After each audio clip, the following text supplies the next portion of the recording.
à tous, j'espère que vous allez bien. Donc aujourd'hui on se retrouve dans une nouvelle vidéo. Donc le but ça va être que Benjamin, mon caméraman derrière, me pose 10 questions pendant que je joue au pierre avec Mathis. C'est un concept un peu différent, je préfère faire ça qu'être sur un canapé. Ça me paraît plus amusant et plus facile à suivre pour vous. Donc voilà, Benjamin ça va être des questions en rapport avec le trading, la macroéconomie, l'investissement, la gestion de patrimoine. Enfin, je fais une bonne sélection de questions. Donc voilà, Mathis va casser le triangle et puis on va commencer à jouer au billard.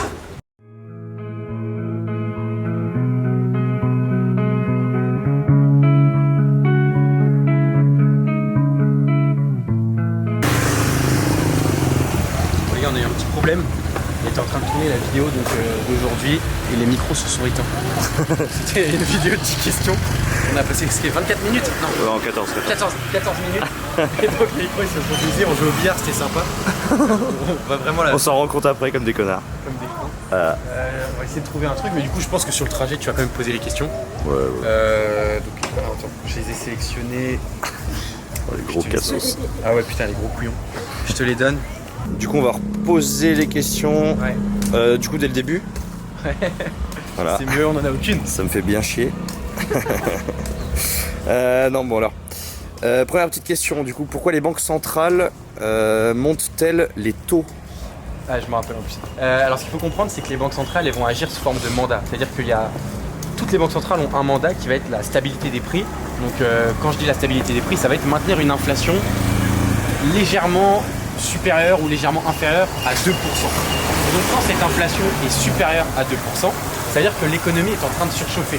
Voilà, c'est qu'on a une surchauffe économique. Il faut absolument calmer cette surchauffe parce que plus l'inflation augmente, plus les ménages en paient le prix. Si l'inflation augmente, c'est les ménages qui vont payer plus cher le lait, payer plus cher le jus d'orange, etc.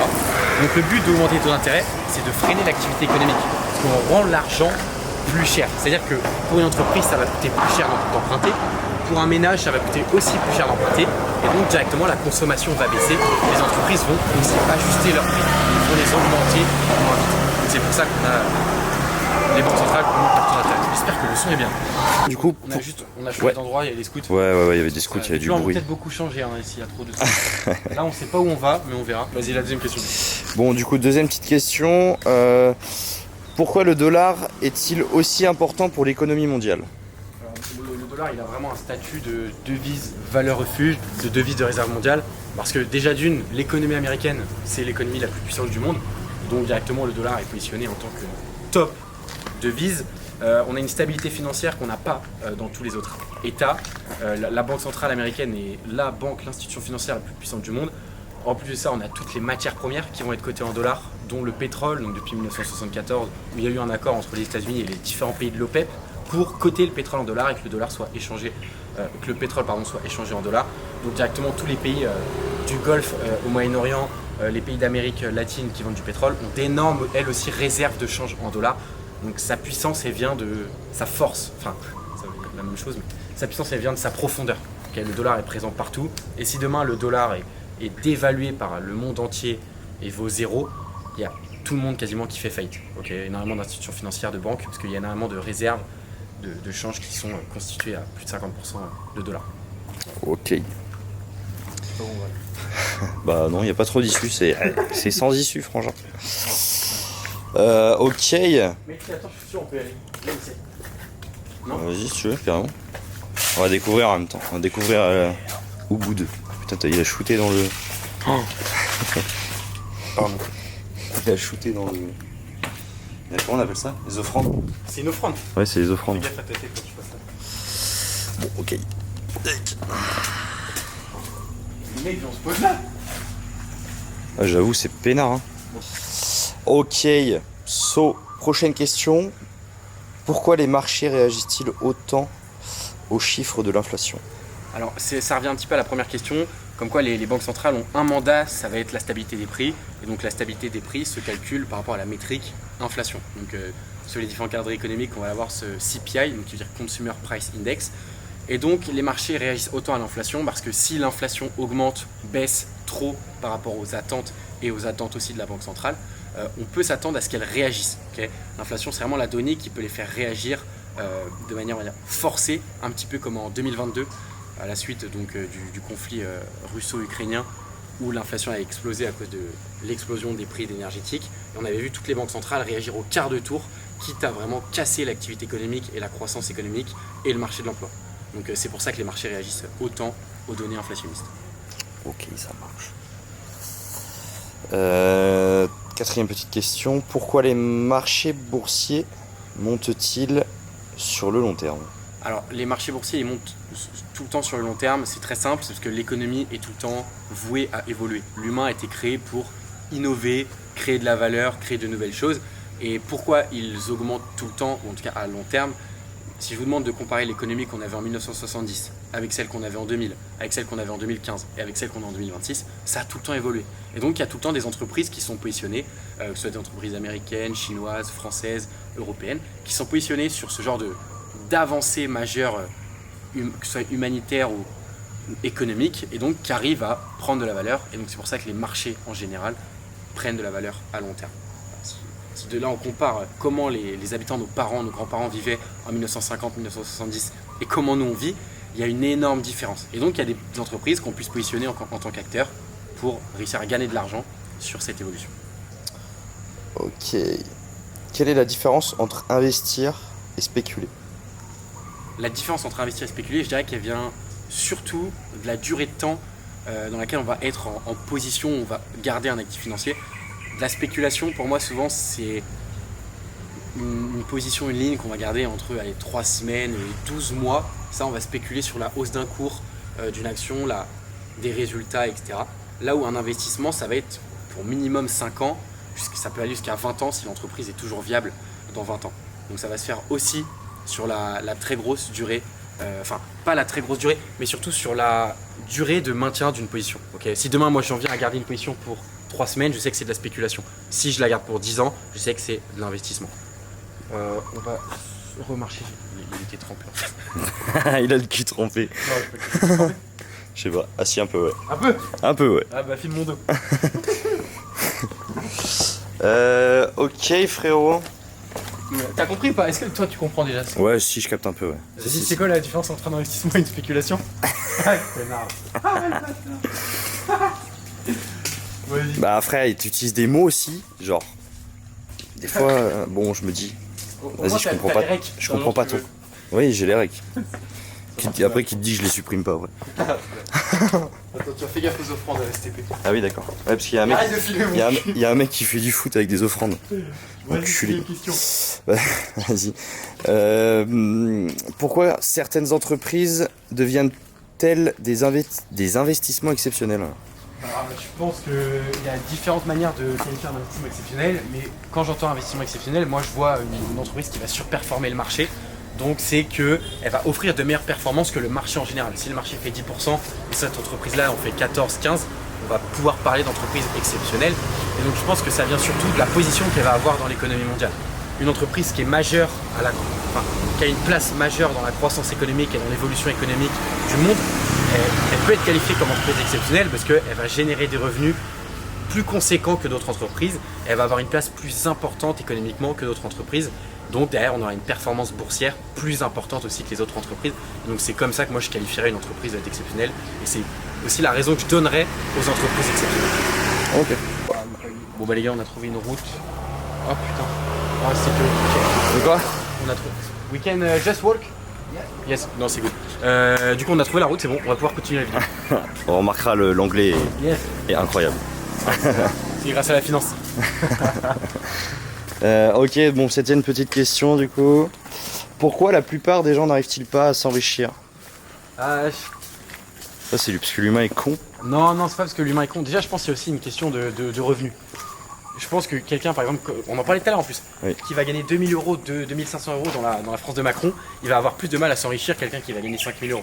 Donc la première notion d'enrichissement, la première étape, je pense que c'est avoir des gros revenus, des revenus supérieurs au train de vie, bien supérieurs au train de vie, qui te permet derrière donc d'investir et derrière de t'enrichir. Je pense que quelqu'un qui va gagner 3 à 4 000 euros en France, qui va avoir une capacité d'investissement de 800 à 1000 euros, il va s'enrichir beaucoup plus facilement que quelqu'un qui va gagner 2000, 2500 euros. Okay, parce que tu as cet écart de revenus qui est important. Et ensuite, donc c'est ce qu'on disait, tu as aussi la question d'éducation. Ouais, carrément. Ouais. la question d'éducation, quelqu'un, par exemple, moi je prends l'exemple souvent de mes sœurs qui vont financièrement pas être éduquées, ou en tout cas pas assez. Oh, attends, fais gaffe. Oh putain, mec, on a vraiment pas de chat dans cette vidéo. Qui vont sincèrement vont pas être assez éduquées financièrement, et donc elles n'ont pas cette notion d'investissement. Ouais, fais gaffe. Il passe ou quoi? Ouais, elles n'ont pas cette notion d'investissement. Et donc elles auront plus de mal à s'enrichir à long terme parce que c'est très compliqué de s'enrichir uniquement avec des revenus, uniquement avec des salaires. Le but vraiment pour s'enrichir, c'est de stocker son argent dans des actifs qui amènent une certaine rentabilité à long terme. Donc il y a cette notion donc, de revenus, cette notion d'éducation. Moi j'arrive ça vient surtout de ces deux points-là. Maintenant la notion des revenus. C'est un lot quoi, enfin, les deux sont connectés. En soi, si tu as une capacité d'épargne, tu vas pouvoir avoir une capacité du coup à aller chercher de l'argent ailleurs. Ouais, une capacité d'investissement. Ouais, et en plus si tu as l'éducation qui suit derrière, bon bah là c'est vraiment un très très bon combo. Et donc je pense que ça vient surtout de là. Mais après maintenant ce qu'il faut dire c'est que la capacité de revenu, alors elle peut se faire avec le temps. Toutes les personnes qui vont travailler dans le salariat, etc. Souvent plus tu passes d'années, plus t'es mieux payé. Enfin mieux t'es payé la plupart du temps. Et la notion d'éducation par contre là c'est plus personnel parce qu'en France. Mais tu peux trouver un moyen de chanter la chose dans le sens où tu peux. Tu vois, là tu dis ça va avec le temps, tu as des plus grands salaires, tu as des plus grands moyens d'investissement, mais tu as moyen aujourd'hui de trouver des moyens pour justement gagner de l'argent, mais sans durée, tu vois. Genre, clairement d'accord. Tu peux réussir à quand même à raccourcir cette durée dans le sens. C'est beaucoup plus facile que nos parents. Maintenant, il y a internet, tu vois, même toi, voilà, tu filmes bien, tu montes bien, tu vois, tu peux gagner rapidement de l'argent. Oui. À l'époque, tu vois, tes parents, ils n'avaient pas un appareil photo, un truc pour gagner de l'argent. Mais c'est vrai que maintenant, on est dans. Oh putain, c'est magnifique. On est dans une économie, dans un monde où tu peux vraiment gagner de l'argent, et que ce soit sur n'importe quel business, métier. Moi, c'est le trading. Il y en a d'autres, ça va être l'e-commerce, ça va être la photo. Enfin, il y a plein de trucs, plein de secteurs où tu peux gagner de l'argent et augmenter gracieusement tes revenus. Et derrière, si tu as l'éducation qui suit, comme tu dis, c'est un combo. Ouais, c'est un combo, donc c'est hyper intéressant. Super intéressant là-dessus. Toi, je sais pas, par exemple, l'éducation financière. Moi, je me suis souvent renseigné tout seul. Comment t'es positionné par alors, moi, financièrement, après, moi, j'ai bossé depuis 3 ans. Tu vois, genre. Et l'éducation derrière, l'investissement. En vrai, moi, j'ai pas été forcément formé vis-à-vis de ça, tu vois. Tu t'es jamais penché non plus, non. donc t'as pas. Non, en vrai, non. Non. Je me suis intéressé moi-même, genre. Je me suis intéressé moi-même de mon propre gré, mais si tu veux, c'est pas ma famille forcément qui m'a poussé dedans, tu vois. Film juste, je trouve ça magnifique. Ouais, c'est beau. C'est calme, je sais pas si vous entendez les bruits de derrière. Et ah oui, pour ceux qui savent pas, on est à Bali en ce moment. Donc je suis avec Benjamin, donc, le même Carman que la dernière fois. Il y a Mathis qui est dans le coin. Je sais pas spécialement où il est. Ouais, 8ème question. Là, si tu repartais de zéro, genre si aujourd'hui genre on remet les compteurs à zéro, qu'est-ce que tu ferais en investissement concrètement? Ok. Avec tes connaissances actuelles. J'ai les connaissances? Ouais. Je referais exactement la même chose que j'ai fait quand j'avais 15-16 ans. C'est que. En plus, non, parce que du coup j'ai déjà les connaissances. C'est que directement, tout ce que je gagne, c'est vraiment ce que je faisais à l'époque, je l'investis à 100%. Parce que, oh putain, mec, tout ce que je gagne, je l'investis à 100%. Oui, parce que le temps. Allez, c'est passé. Tu quitteras Bon, je quitterai ou pas. Ou pas. En fait, le temps, c'est un des seuls facteurs qui, à long terme, pour l'investissement en tout cas, va vraiment jouer dans tout le temps en ta faveur. Si tu commences à investir à 15 ans plutôt qu'à 18 ans, c'est 3 années. Alors c'est faible, c'est très peu 3 années, mais ça va te permettre de t'enrichir beaucoup plus à long terme. Et je vous assure que c'est réel.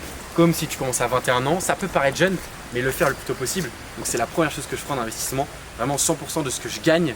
Est-ce que j'aurai toujours les revenus qui suivent? Ou non, je dois tout repartir à zéro? Non, tu repars à zéro. Genre financièrement, tu repars à zéro. Ce serait vraiment la même chose. Juste à les connaissances. Genre, tu vois. Reprendre le trading de zéro. Et derrière tout ce que je gagne en trading, donc comme je fais actuellement, investir quasiment 80-90% de ce que je gagne pour le futur. Et avoir toujours cette vision très très très long terme pour plus tard. Donc ce serait vraiment la chose primordiale que je ferais. Trouver ma source de revenus avec le trading et investir 80-90% de cette source. Ok. Ça c'est beaucoup quand même, 80-90%. Ouais, dis-toi que quand j'étais à Paris Institut, je mangeais des pâtes. Mais des pâtes. Ah ouais. Tu sais, le beurre c'était la gastro. Tu vois, gastronomie, pardon. Ça met du beurre dans les épinards comme on dit. Là, quand il y avait beurre, je t'ai refait un steak. Là, mais mec, j'avais un steak. Oh là là. Un peu de prot. Ouais, tout partait dans l'investissement. Ok. Mais je regrette absolument pas. Alors, ouais, frère, c'est normal. Faut se tirer les doigts du cul comme on dit. Bon exactement. Bref. Ok, 9ème petite question donc. Pourquoi non. Oui, si. Pourquoi le Bitcoin a-t-il été créé et comment? Alors si on regarde au niveau de la temporalité, donc le Bitcoin a été créé, le white paper, donc le papier blanc publié par Satoshi Nakamoto sur internet a été publié en octobre, le 30-31 octobre, si je ne dis pas de bêtises, 2008. Et le premier bloc miné de la blockchain Bitcoin a été miné janvier 2009. Ok. Et dans les lignes de code, il y avait une phrase que Satoshi Nakamoto, donc le groupe ou la personne qui a créé Bitcoin, qui disait que le Royaume-Uni allait renflouer une fois de plus, une deuxième fois, les banques. Et donc, fais gaffe vraiment. Il a été surtout créé comme alternative au système financier actuel. On sortait, donc 2008-2009, c'est vraiment bien. 2008-2009, on sortait de la crise des subprimes, donc la plus grosse crise financière depuis 1929. Et donc à ce moment-là, il y a des activistes, ou un activiste, personne ne sait qui est Satoshi Nakamoto ou qui sont le groupe Satoshi Nakamoto, qui ont décidé... C'est un groupe, c'est une personne. C'est une personne ou un groupe. Tu vois, ce genre de questions, j'adore. En fait, personne ne sait, c'est ça qui est fou sur Bitcoin. Ok. Personne ne saura sûrement jamais. Personne ne le sait. Non. Genre, il n'y a pas des sources qui peuvent le prouver. La CIA a fait des recherches, beaucoup de services secrets ont fait des recherches, ils n'ont jamais trouvé qui était cette personne ou ce groupe. Et donc, ils ont créé le Bitcoin comme système alternatif à la finance actuelle. Putain. Et donc, ouais, c'est assez impressionnant. Et l'adoption a été assez rapide. Bitcoin, ça fait 17 ans maintenant qu'il a été créé. Et on voit qu'il y a une adoption internationale, bancaire, institutionnelle, même des ETF qui ont déjà été créés sur Bitcoin. Donc c'est assez impressionnant. Ouais, il mène pas mal le bateau du trading en ce moment, quoi. Enfin, je veux dire... Bitcoin. Ouais. Genre, c'est quoi le plus haut... Genre, qu'est-ce qui mène le trading en ce moment? Genre, c'est quoi le... Alors, ça dépend, parce que tu vois, le trading, tu peux trader différentes classes d'actifs. Ouais. Mais ce qui mène la classe crypto, ouais, c'est vraiment le Bitcoin. C'est le Bitcoin. Ouais, c'est quasiment 60% de tout le marché. Ah oui, d'accord. Ouais, donc c'est une grosse part. Ouais, il y a tout plein de petites cryptos qui ont été créées à la suite, les plus connues, Ethereum, je sais pas si... Ouais, Ethereum. Ethereum, ouais. Ah bah oui. Ouais. Quelle question. Solana, tout ce genre de Solana, ouais. Qui prend pas mal en ce moment, non? Non, en ce moment on est bien. Enfin, beaucoup. Ouais, ok, d'accord. Tout le monde se fait défoncer. Okay. Et ouais, donc il y a beaucoup de cryptos qui ont été créés autour, mais Bitcoin reste quand même la valeur crypto. Ouais, ok. Et c'est quoi, selon toi, l'erreur financière que presque tout le monde fait en général? Alors, il y a une phrase de Warren Buffett. Donc, Warren Buffett, je t'explique, c'est un des plus grands investisseurs de tous les temps. Je pense que tu connais. Ouais, tu connais. Et qui dit que les gens, la plupart du temps, ils dépensent avant d'investir, alors qu'il faudrait investir. Et ils investissent après avoir dépensé. Et je pense que c'est une grosse erreur. C'est-à-dire que la plupart du temps, les gens vont recevoir leur salaire et vont dépenser, faire leur vie. Et à la fin du mois, ils vont voir ce qu'il leur reste pour potentiellement investir s'il leur reste quelque chose. Maintenant, là où il faut essayer de ne pas faire cette erreur, c'est qu'il faut investir quand on... Imaginons que vous recevez votre salaire, je sais pas, c'est souvent le 4, le 5.